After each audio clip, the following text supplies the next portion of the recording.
VW Skoda की cars की service और स्पेयर पार्ट्स महंगे होते हैं। ऐसा मैं नहीं बोल रहा हूँ, ऐसा भारत के कार बायर्स का परसेप्शन रहा है इन ब्रांड्स को लेकर। क्योंकि एक्चुअली में इनकी गाड़ियों की जो सर्विस है और जो मेंटेनेंस वगैरह है ना, उसकी कॉस्ट हमेशा से ज़्यादा ही रही है। और कंज्यूमर्स के इसी कंसर्न को एक्नॉलेज करते हुए VW ग्रुप अपने इन दोनों ब्रांड्स के लिए इंडिया 2.0 स्ट्रेटेजी लेकर आए थे और इस 2.0 स्ट्रेटेजी के अंदर ये गाड़ियां लेकर आई गई थी। लेकिन फिर भी उनकी इन गाड़ियों की सेल ज़्यादा नहीं बढ़ पाई। आप खुद देख सकते हो यहाँ पर कि इनकी एसयूवीज कंपटीशन के मुकाबले सेल्स के मामले में काफ़ी पीछे दिखाई दे रही हैं। और ऐसा इसलिए क्योंकि शायद इस 2.0 स्ट्रेटेजी के साथ भी वो इंडियंस के रिक्वायरमेंट्स को ठीक से समझ नहीं पाए। इनसे कुछ गलतियां हुई और ब्रांड के द्वारा इतनी ज़्यादा मेहनत करने के बावजूद भी आज भी मैं यही देखता हूँ कि कई लोगों को ये लगता है कि स्कोडा VW की जो सर्विस और मेंटेनेंस है ना, उसकी कॉस्ट ज़्यादा है। आज भी ये लगता है। इसीलिए स्कोडा ने अपनी नई कुशाक के फेसलिफ्ट में सिर्फ कॉस्मेटिक और फीचर अपडेट्स ही नहीं करे हैं, बल्कि शायद से वो अपनी कुछ कमियों को सुधारने की कोशिश भी कर रहे हैं, जैसे कि एसी की कूलिंग और माइलेज भी। लेकिन मेरे हिसाब से कुछ चीज़ों पर वो अभी भी मिस आउट कर रहे हैं। आज हम इस वीडियो में नई कुशाक को बहुत ही ज़्यादा डिटेल में डिकोड करेंगे और इन 5 से 6 पॉइंट्स के साथ हम इस पर बात करेंगे।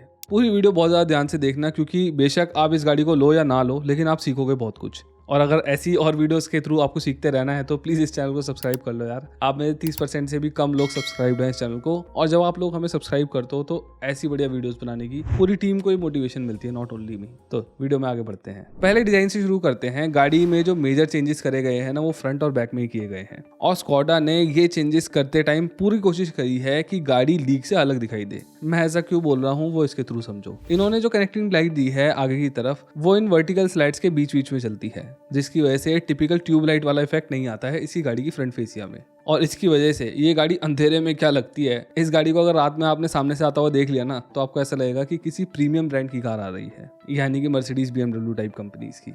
वैसे अगर हम रेयर में देखें तो इन्होंने टेल लाइट कनेक्टिंग तो रखी है, लेकिन वो पूरी की पूरी नहीं जलती है। इससे कुछ एलिमेंट्स चलते हैं और ये जो स्कोडा लिखा है, एक एक जो इसका लेटर है, वो इंडिविजुअली जलता है। और ये अगेन बहुत ज़्यादा फ्रेश फील देता है और इस गाड़ी को अप मार्केट फील देता है। डिज़ाइन पर डेफिनेटली स्कोडा ने काफ़ी अच्छा काम करा है बाहर से तो, लेकिन अगर हम अंदर की बात करें तो आपको कोई बहुत ज़्यादा मेजर चेंजेस देखने को नहीं मिलेंगे।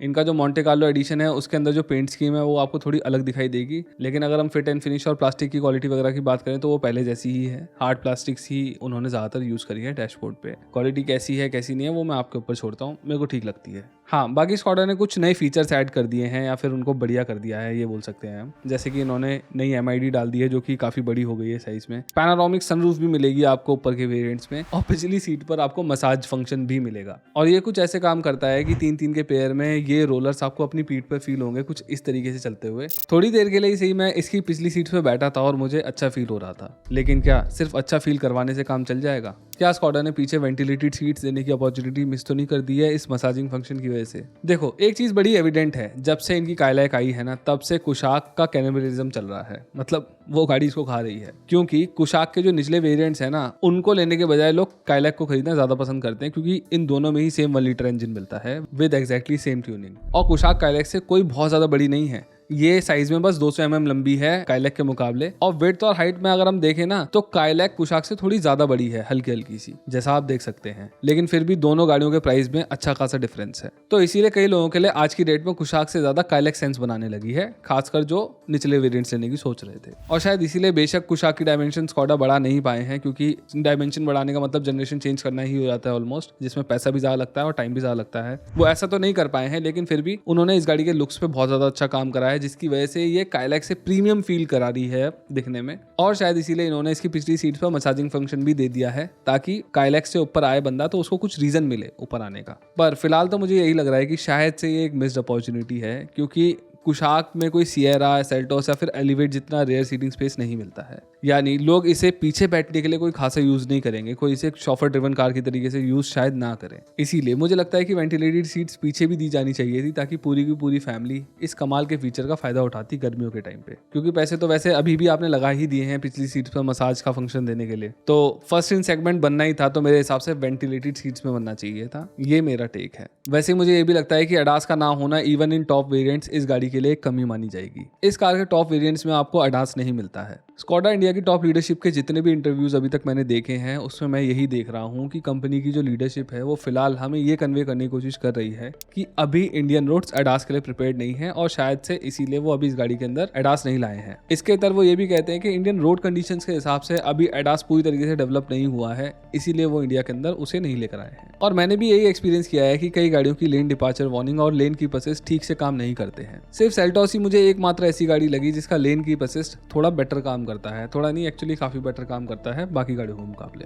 वैसे ही इंडिया के अंदर कोई भी कहीं से भी सामने आ जाता है, अब हम लोगों को तो आदत होती है हम अपना टाइम लेकर ब्रेक करते हैं क्योंकि हमें पता है कि रोक लेंगे हम गाड़ी, लेकिन इनका जो एडास होता है इन गाड़ियों का वो एकदम से सडन ब्रेक ले लेता है, जिसकी वजह से होता क्या है कि पीछे आने वाली बाइक या फिर कार एकदम से ब्रेक नहीं ले पाती और आपकी गाड़ी के अंदर ठुक जाती है। डर लगता है जब ये अपने आप से ब्रेक लेती है ना गाड़ियां, हमें एकदम से समझ नहीं आता क्यों ले लिया, क्योंकि हमें पता था हम रोक लेंगे। खैर, कहने का मतलब ये है कि एडास के साथ इंडिया के अंदर कुछ दिक्कतें पेश आती हैं, लेकिन आप एडास के इन फीचर्स को बंद भी कर सकते हो और जब जरूरत पड़े आप चला भी सकते हो। और मुद्दे की बात यह है कि आपको इंडिया के अंदर भी एडास की जरूरत पड़ती है क्योंकि एडास में लगा रेडार रेडियो वेव्स के थ्रू रोड को स्कैन करता है, अनलाइक आर आइस जिन्हें लाइट की जरूरत पड़ती है आगे देखने के लिए। इसीलिए ये डेंस फॉगी कंडीशंस के अंदर भी जहां पर आप नहीं देख सकते वहां पर भी आगे चलती हुई गाड़ी को देख लेता है, अगर कोई ऑब्स्टेकल आ रहा है तो उसको डिटेक्ट कर लेता है, आपको वार्न कर देता है और अगर जरूरत पड़े तो एडास अपने आप गाड़ी को रोक भी सकता है। और नोएडा में जो रिसेंटली हादसा हुआ है वो एडास की इंपॉर्टेंस को बहुत ज्यादा अच्छी तरीके से समझाता है।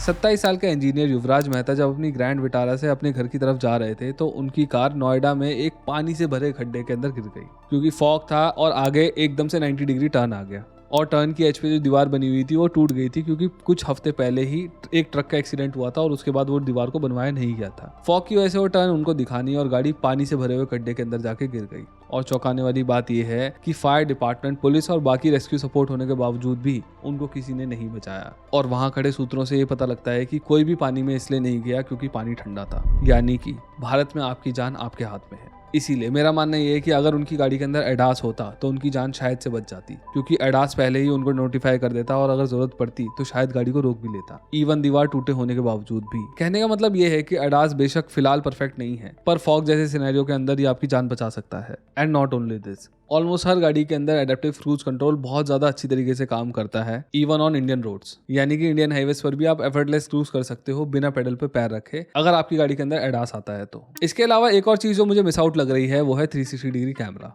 रिसेंटली मैंने टाटा की पंच चलाई थी, उसके अंदर भी आपको 360 डिग्री कैमरा देखने को मिलता है, जबकि ये जो गाड़ी है पंच ये एक B1 सेगमेंट की कार है। अगर एक B1 सेगमेंट की गाड़ी के अंदर 360 डिग्री कैमरा मिल रहा है तो C सेगमेंट की गाड़ी में तो मिलना ही चाहिए मेरे हिसाब से। 360 डिग्री कैमरा आपकी पार्किंग में तो हेल्प करता ही है, लेकिन अगर आपकी कार के आसपास बच्चे हैं जो कि आपके ब्लाइंड स्पॉट में हैं, या फिर डॉग और कैट्स हैं या फिर उनके बच्चे हैं जो कि बहुत ज़्यादा छोटे होते हैं जो कि आपके ब्लाइंड स्पॉट में ही होते हैं हर वक्त, तब भी आप 360 डिग्री कैमरा के थ्रू उनको देख सकते हो और उनकी जान बचा सकते हो। Also of road kind of situations के अंदर भी आपको 360 डिग्री कैमरा ज़्यादा कॉन्फिडेंस प्रोवाइड कराता है। मेरी एक वीडियो सीरीज है जहाँ पर मैं आपको टॉप 10 ऐसी कार्स के वेरिएंट्स बताता हूँ जिनके अंदर अननेसेसरी फीचर्स नहीं होते, और उस सीरीज के अंदर मैंने 360 डिग्री कैमरा को इंपॉर्टेंट फीचर्स की लिस्ट में नहीं रखा है क्योंकि जो सिचुएशंस मैंने आपको अभी बताई हैं उनको एक्सपीरियंस या फिर सिचुएशनली अवेयर ड्राइवर आराम से टैकल कर सकता है बिना 360 डिग्री कैमरा के भी। लेकिन अगर कोई ड्राइवर नया है या फिर वो किसी भी रीजन की वजह से कॉन्फिडेंट नहीं है और वो अफोर्ड भी कर सकता है एक 360 डिग्री कैमरा वाला वेरिएंट खरीदना,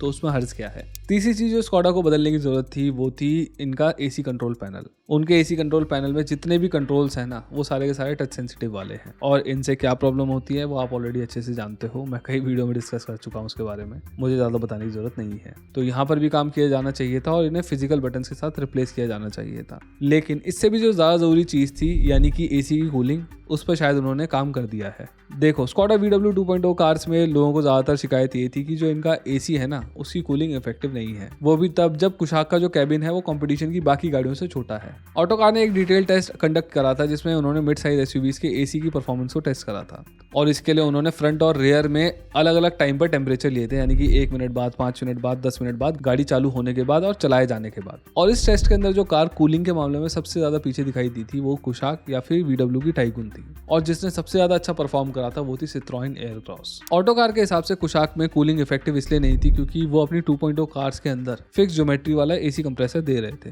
लेकिन अब एक्सपेक्टेड ये है कि शायद से नई फेसलिफ्टेड कुशाक और बाकी आने वाली फेसलिफ्ट कार्स यानी कि स्लाविया, टाइगन और वर्टस वगैरह में वेरिएबल ज्योमेट्री वाला कंप्रेसर मिलने लग जाए एसी के लिए, जिससे जो इन गाड़ियों की कूलिंग है वो ज़्यादा बेटर हो जाएगी। लेकिन आखिर इन दोनों टाइप के कंप्रेसर्स में फ़र्क क्या है और स्कोडा VW पहले फिक्स्ड ज्योमेट्री वाला कंप्रेसर यूज़ क्यों कर रहे थे अगर वो इफेक्टिव नहीं था तो? देखो, जो फिक्स्ड ज्योमेट्री कंप्रेसर होता है वो ऑन या ऑफ मोड में चलता है, यानी कि ये कंप्रेसर जब चालू होता है तब फुल वॉल्यूम गैस को एक बार में कंप्रेस करता है, और जब कैबिन टेम्परेचर टारगेटेड टेम्परेचर तक पहुंच जाता है तब एसी कंप्रेसर एकदम से कट ऑफ हो जाता है। इसकी वजह से जो कैबिन का टेम्परेचर है वो फ्लक्चुएट होता रहता है और कम पावरफुल इंजन्स ड्रैगी फील होते हैं, ऐसा लगता है उनको खींचना पड़ रहा है जब ये कंप्रेसर फिर से चालू होते हैं। ये कंप्रेसर माइल्ड हीट टेम्परेचर वाले देशों के अंदर तो ठीक से काम करते हैं, लेकिन इंडियन सिनेरियो के अंदर ये फेल हो जाते हैं क्योंकि हमारे यहाँ पड़ती है 45 डिग्रीज की गर्मी, ह्यूमिडिटी बहुत ज्यादा होती है और खड़े ट्रैफिक के अंदर गाड़ी चलानी पड़ती है, तो ऐसे में गाड़ी बहुत ज्यादा गर्म हो जाती है अंदर से भी और बाहर से भी। तो ये एसी जो होते हैं ना, इस सिचुएशन के अंदर उतने ज्यादा इफेक्टिव नहीं होते। वहीं अगर मैं वेरिएबल ज्योमेट्री वाले कंप्रेसर की बात करूं तो इसमें जो कंप्रेसर होता है वो पूरी तरीके से कभी भी बंद नहीं होता है। कंप्रेसर एसी गैस के कंप्रेशन को कंटिन्यूअसली वेरी करता रहता है पूरी तरीके से बंद होने के बजाय,